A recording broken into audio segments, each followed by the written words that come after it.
Pinalaya na po si Lola Petra Luquigan. Siya po yung pinakamatandang preso sa Women's Correctional.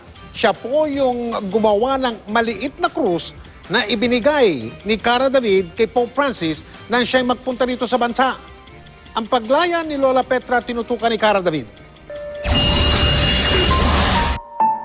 Setyembre noong nakaraang taon nang makilala ko si Lola Petra Luquigan, ang pinakamatandang preso sa Women's Correctional. No read, no write ang matanda, pero ang kanyang kaso, falsification of public documents. 91 years old na si Lola Petra at 5 taon nang nakakulong. Ang tanging pag-asa niya para makalaya ay kung bibigyan siya ng executive clemency ni Pangulong Noynoy Aquino. Nang bumisita ang Santo Papa sa Pilipinas noong Enero, nagkaroon ako ng pagkakataong makausap si Pope Francis. Isa lang ang hiniling ko sa Santo Papa.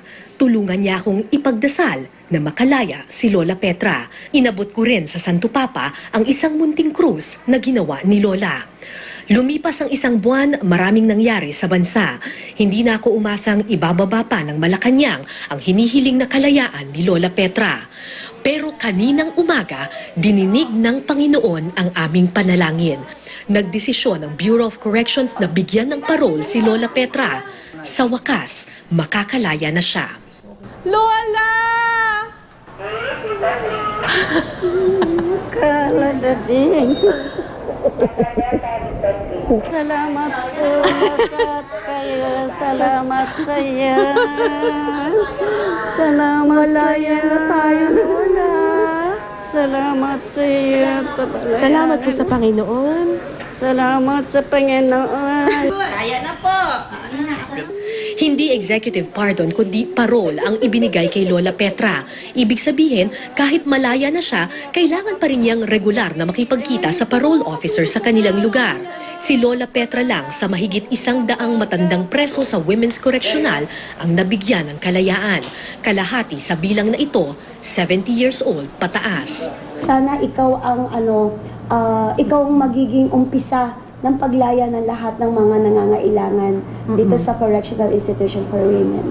Sinundo si Lola Petra ng ilang kamag-anak niya mula Baguio at Apayao. Sa wakas, pagkatapos ng 5 taon, makakasama na nilang muli si Lola.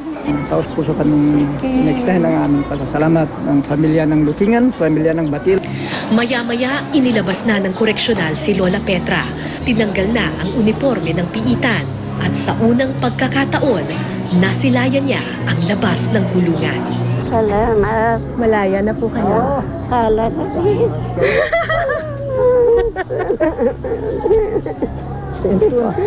Ito ang kanyang unang hakbang bilang isang malayang nilalang. Wala siyang ibang bukang bibig kundi salamat. Salamat sa mga dasal. Salamat sa Panginoon. Cara David, Nakatutok, 24 Oras.